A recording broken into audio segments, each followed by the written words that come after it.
let's start with what the job is, because it seems to encompass quite a few different things. So for the benefit of the audience, what's your role at Downing Street? So my title is Head of Digital for Number 10 and for the Cabinet Office. And the main premise of the job is around communication. So my team runs the digital comms for the press offices for both those places, and then also the cross-government campaigns. And the third part of the job is connecting with the GDS, Government Digital Service, which provides a lot of the transactional stuff.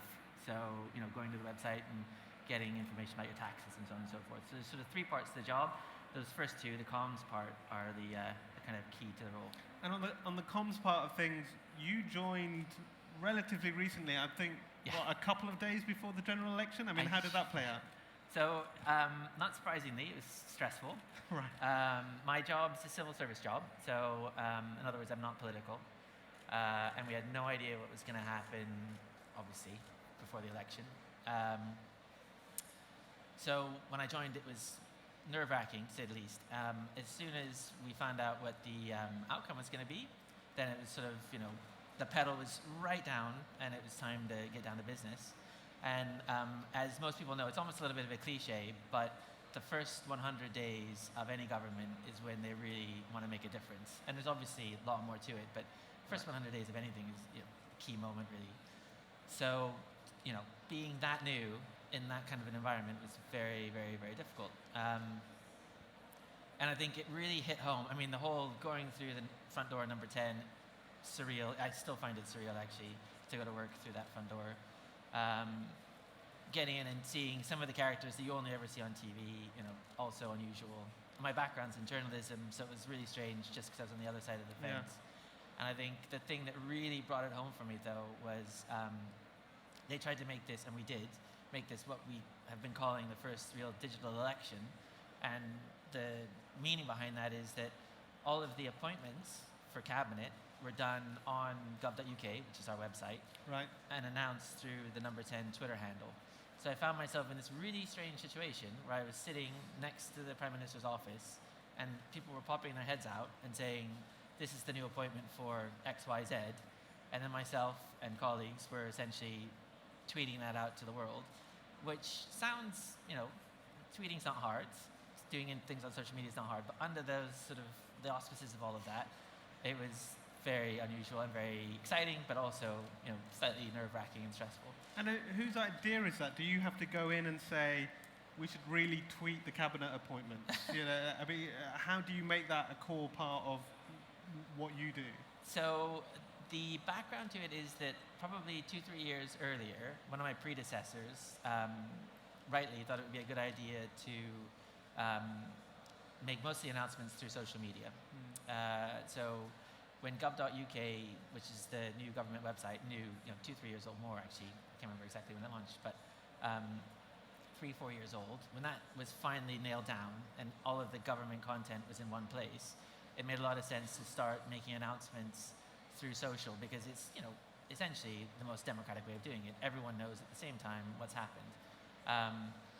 So they'd been, all of the cabinet reshuffles or changes in cabinet had already been done through social. But what that meant usually was, at the most, a small number of changes. And when I say a small number, 20 odd changes. But in this case, it was everything. Everything had to be updated, renewed. And that's become natural now. That's how Downing Street works. That's right. So when there are big changes, the next election will be the same. There'll be, gov.uk will essentially have to work towards how they put the message out. So, prior to the election, you don't know what the result's going to be. What you need to archive, what stays, what goes, so on and so forth, because there'll be stuff that people need to know about, government sort of information, if you like, but that may not gel with the new government. So, there's a lot of Lib Dem stuff that was on there, that were Lib Dem policies that maybe weren't going to fit with the Conservatives or Labour or whoever got in, and could have been the case that, there are lots of permutations. Lib Dems could have still been there, but the Conservatives were not. So all of that had to be built in advance. There's a sort of big, structure behind the final announcements, and that's now just day-to-day business as usual. And it's been the case over the last few years. David Cameron uses his Twitter feed to be able to make public pronouncements and they get quoted by people like me. Are you actually David Cameron in that situation, or who is David Cameron for the purposes of a Twitter profile? There are two profiles. One is David Cameron, which is political, and is run by Conservative Central Office headquarters, and then the other one is Number 10, which is the Prime Ministerial Twitter handle. Okay. And there's actually a third. There's always going to be multiple, right? But there's a third one that's specifically for press. Yeah. So there's a Number 10 press handle. Okay.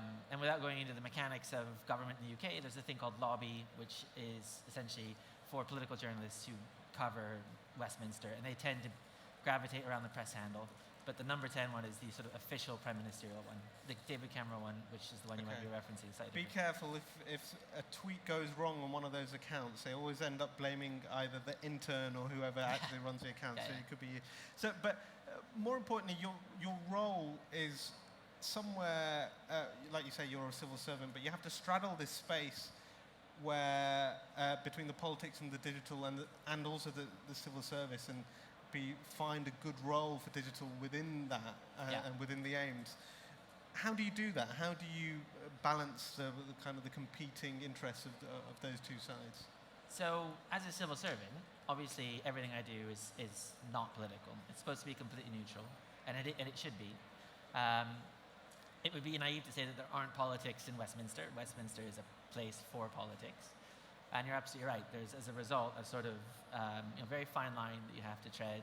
It's almost like a tightrope, to be honest, where you need to make sure that, on the one hand, you're doing what is good in the small p sense for politics, the whole concept of governing, and so on and so forth.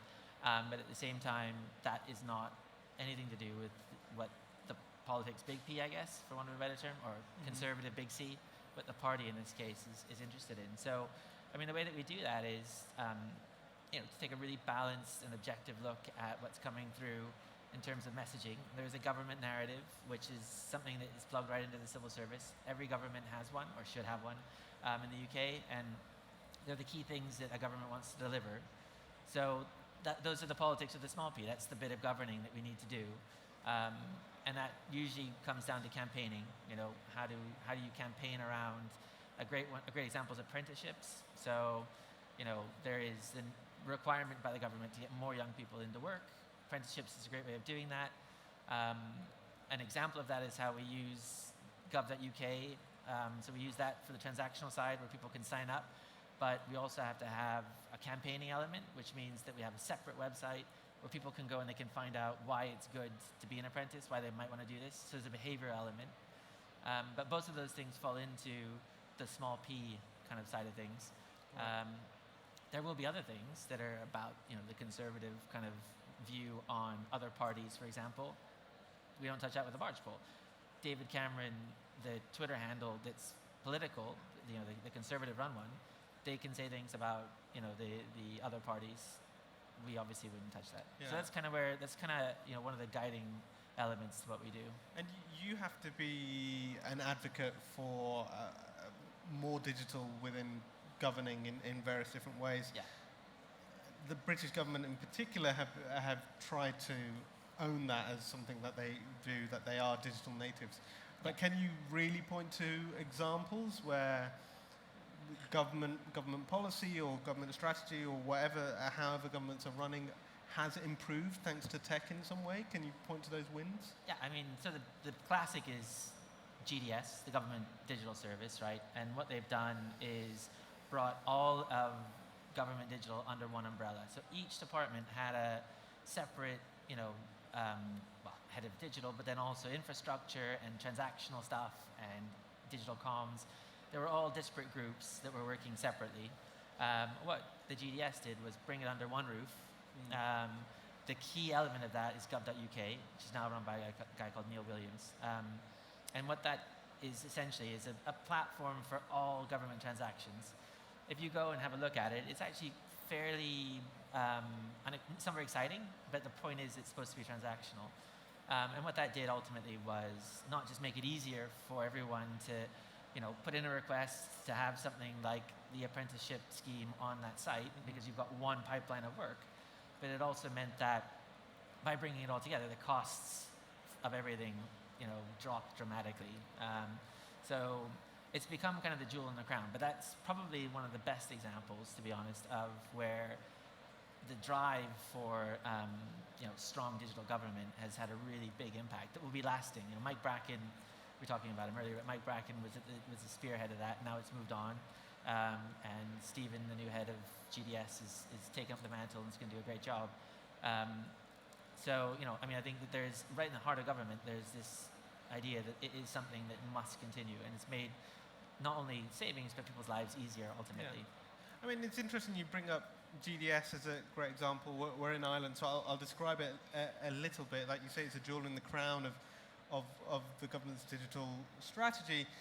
There's a feeling, though, that Mike Bracken, who is a kind of a visionary leader, came from the tech world, who ran this, and it was a government department in its own right that went and is credited with saving tens of millions, if not hundreds of millions of pounds from the government budget by moving more things digitally and making that transaction work. Anyone who's seen the US healthcare website, the Obamacare website, fall down can show you why you need a good, strong technical background in building these things. But Mike's left now. A lot of the people that were around him have left. There are rumors that they were unhappy about what's coming down the line in terms of spending cuts to that department, big changes to government digital service.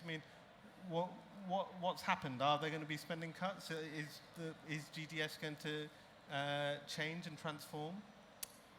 It's a good question. It doesn't have an answer yet. So the spending review is billed for later this month, and at that point we'll know, what money is going to what parts of government. Right. So at the moment, no one knows, other than the people who've been involved in drawing up the review. I'm not one of them. Right. I think Mike Bracken appeared to know as well. No, I don't think so. I think ultimately there were a lot of reasons why Mike Bracken left. I think that, as you called it, it was rumor. I don't think that that's necessarily why he decided to leave. I think that, I don't want to speculate on Mike's decision to leave, but I think that there are a lot of opportunities for GDS. I think, to be honest, they have nailed gov.uk. The next part of what they want to do is around verify. So, basically making sure you are who you say you are. And it's a really difficult thing to crack on a large scale. So Google have tried it, Apple have tried it. No one's really nailed it properly because of the nature of actually verifying people. It's so difficult. Right. So I think that the ambition behind that demonstrates where GDS think they are, and that is in a really strong place. They think that, and I agree with this, that they have a really bright future. And so the spending review will, be what it is. It'll explain what everyone's going to do. I don't want to speculate, but I don't think GDS, and for that matter, Mike Bracken, should worry about the cash. So explain verify. That's new and interesting, but also very difficult ground. Like you say, tech companies have tried to do this, but people are nervous about the government verifying us in some shape or form. How do you straddle that, and what does that actually look like going forward? So it's not, don't confuse it with ID cards. In fact, if Tony Blair had managed to roll out an ID card system, this would be much, much easier, frankly. And I'm not the expert. I'm not running the Verify program of work, obviously. But my understanding of it is that it's essentially a way of verifying who you are, but without having to delve into your background. So, without having to have a lot of data on you, but enough data to make sure that you say who you are, when you're doing something through the government. So if you're getting a new passport, if you're trying to get a new driver's license, if you want to pay your taxes, if you manage to verify who someone is in a really robust way, then it makes life easier. You can imagine a small business and the amount of paperwork that might be reduced if you could verify in that way. So it's about making life easier for people. I think people kind of forget as well that government has been in the data business for thousands of years, right? There are ledgers in every country for who owns what. The feudal system ended, and with the printing press, and the printing press did a lot of things, but one of the things it did is made it a lot easier for governments to keep track of data that people had in the country. And data, in that sense, often was, and still is, very powerful, obviously. One of the reasons it was so powerful in the past is because it wasn't very transparent. governments held the data. And actually, there's this fear around government and data, which is justified. People should really keep government to account and make sure that no one's prying or spying. But at the same time, people don't realize that A, the data has always been something that government's been involved in, and B, it's becoming much more transparent. There is a lot more transparency now. If you go on to gov.uk, there are, I think, 800 transactions that gov.uk does, and the performance metrics of all of those are there on the website. And you can click on the website and see what's going on. So, in the past, that was not possible. People could not ride down on their horse to Whitehall and say, how is this policy working? Because there was just, completely closed door. So it's opened up. And I know we've only got a couple of minutes left, but I just wanted to quickly ask about open data as well. Right. This was Sir Tim Berners-Lee had lunch with Gordon Brown, the former Prime Minister, and was asked what can be done. He said, open up all your data as far as possible. And that's a big part of gov.uk and everything that's happened since. Are you getting to the point now that all the government departments that want to be part of that system of opening up data, essentially so developers can create apps around that information, is slowing down? You've got the low-hanging fruit, everything else is difficult, or actually are government departments really adopting this moving forward? So, as you say, the stuff we were just talking about 2 seconds ago is about that, really. It's about transparency and, in other words, openness. One of the things that maybe is worth highlighting is the fact that gov.uk actually collects a very small amount of data. So the usefulness of it for outside of government and inside of government is kind of limited by that. We don't collect a lot of cookies. There's a very, very, very small, actually, skim of cookies, for example. So absolutely, people want to be able to use the data through gov.uk and through campaigning, for that matter, and share it. This, drive towards more transparency. It's just, I think, the utility of it will be down to the individual, to the developer or the organization that wants to use the data, and they might find that some of it is, hopefully all of it's useful, but there's not a huge amount that is actually collected. So there's that kind of I guess tension between the utility of it and the amount that's there. There's not a huge amount of data, frankly. Right. And if there was one great data set out there that should be out into the public, what would that be? If there's one great data set, that's no idea. I think I'm always interested in voter registration, and how to what extent people are getting involved in the democratic process. So I suppose that for me is an important set of data, because I personally think that digital over time can improve the democratic process. So in terms of one big data set, that's one I think is really interesting. Who or to what extent, how many people are getting involved in the democratic process. Okay, well, we'll come back in the years to come to see how far along you got on with that. Thank you very much, David. Thank you.